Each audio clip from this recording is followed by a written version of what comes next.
আসসালামু আলাইকুম। Real village cooking চ্যানেলে সবাইকে ওয়েলকাম জানাচ্ছি। আজকে একটা তালের নতুন রেসিপি নিয়ে হাজির হলাম। পাকা তাল শেষ হওয়ার আগে আপনারা এইভাবে নতুন পদ্ধতিতে জিলাপি বানিয়ে খাবেন। দেখবেন একবার খেলে মন ভরবে না, বারবার খেতে ইচ্ছা করবে। তাহলে চলুন শুরু করা যাক। এখানে আমি আগের থেকে তাল মেরে রেখেছিলাম। তালের পাল্প নিয়ে নিলাম 3 টেবিল চামচের মতো, আর কড়াইয়ের মধ্যে দিয়ে দিচ্ছি। এখানে গ্যাসের ফ্লেমটা আমি মিডিয়ামে রেখেছি। আর একই বাটিতে 1 বাটি থেকে সামান্য কম জল দিয়ে দিলাম। আপনারা জলের পরিবর্তে দুধও ব্যবহার করতে পারেন। সব কিছুকে ভালোভাবে নাড়াচাড়া করে মিশিয়ে নিচ্ছি। এবার এর মধ্যে আমি দিয়ে দেবো সামান্য পরিমাণে লবণ। লবণটা অপশনাল, আপনারা চাইলে নাও দিতে পারেন।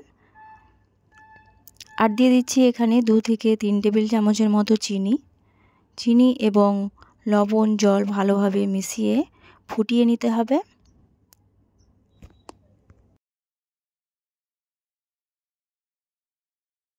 যখন খুব ভালোভাবে বলক চলে আসবে, এর মধ্যে দিয়ে দেব ঠিক একই বাটি মাপ করে সুজি, হাফ বাটি পরিমাণে সুজি দিয়ে দিচ্ছি।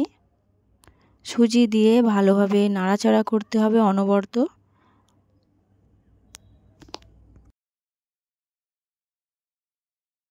অনবরত নাড়াচাড়া করে একটা ডো তৈরি করে নেব। এখানে গ্যাসের ফ্লেমটা আমি লোতে করে দিয়েছি। ডো তৈরি করে নিয়েছি। এবার এটাকে আমি ঠান্ডা হতে দিয়ে রেখে দিলাম।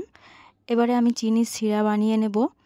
এখানে আমি নিয়ে নিয়েছি ওই একই বাটি মাপ করে হাফ বাটি পরিমাণে চিনি, আর ঠিক একই বাটি মাপ করে দিয়ে দিচ্ছি হাফ বাটির থেকে সামান্য বেশি জল। চিনি এবং জল গলিয়ে নেব ভালোভাবে, খুব বেশি ফোটাতে হবে না। আর দিয়ে দিচ্ছি এলাচ ফাটিয়ে দিয়ে দিচ্ছি। জাস্ট চিনি গলা পর্যন্ত অপেক্ষা করব।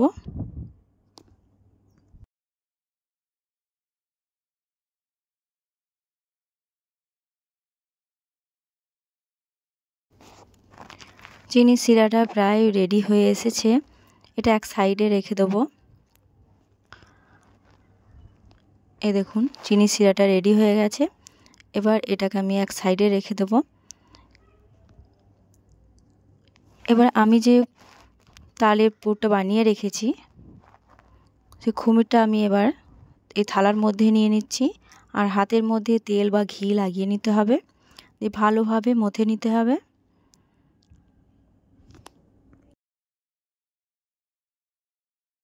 খুব ভালোভাবে মথে নেওয়া হয়ে গেছে। এবার এখান থেকে সামান্য করে লেচি নিয়ে নেব।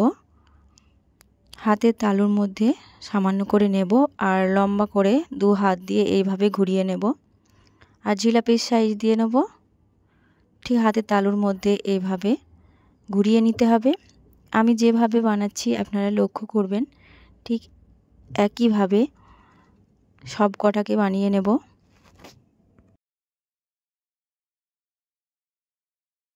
এইভাবে যখন লম্বা হয়ে যাবে, দেখুন ঠিক এরকম। এবার এটাকে জিলাপির শেপ দিয়ে নিচ্ছি এইভাবে ঘুরিয়ে।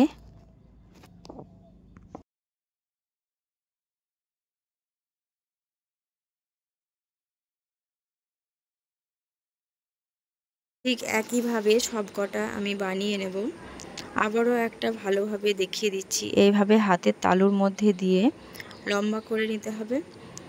দিয়ে এক সাইড থেকে এইভাবে জিলাপির আকার দিয়ে দিচ্ছি। ঠিক এইভাবে করে আমি সব কটা বানিয়ে নেব।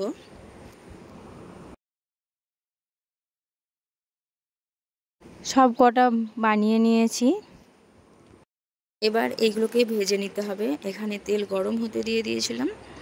তেলটা যখন ভালোভাবে গরম হয়ে যাবে, একে একে করে সব কটাকে ভেজে নিতে হবে।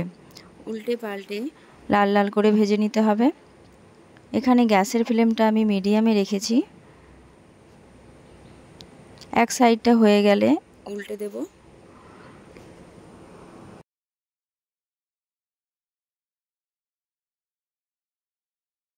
এই তালের সিজনে আপনারা তো অনেক রকমেরই পিঠে খেয়েছেন, কিন্তু এইভাবে জিলাপি বানিয়ে দেখবেন, এর স্বাদ মুখে লেগেই থাকবে। আমার এই জিলাপিগুলো প্রায় ভাজা হয়ে গেছে, এবার তেল ঝরিয়ে একে একে করে তুলে নেব।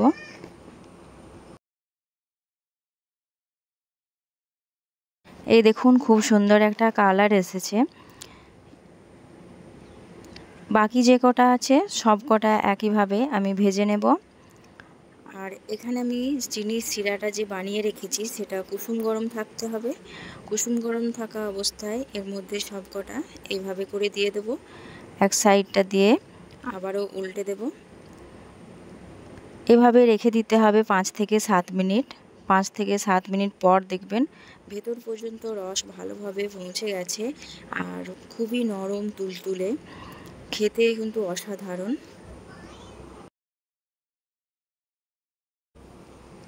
একটু উল্টে দিচ্ছি, দিয়ে ঢাকা দিয়ে রেখে দেব।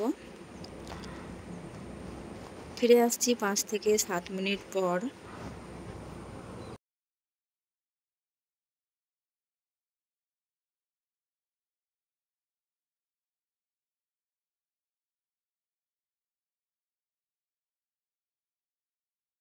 পাঁচ থেকে 7 মিনিট হয়ে গেছে, খুবই নরম তুলতুলে হয়েছে এবং ভেতর পর্যন্ত চিনির শিরাও ভালোভাবে পৌঁছে গেছে।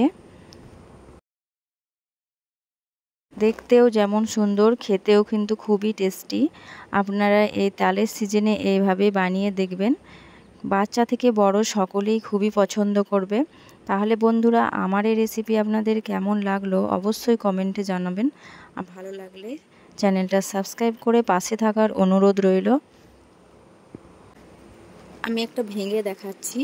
এই দেখুন কতটা নরম রসে ভরা। এই দেখুন,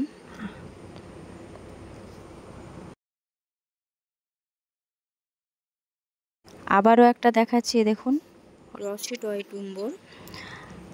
কথা না বাড়িয়ে আজকের এই রেসিপি এখানেই শেষ করছি।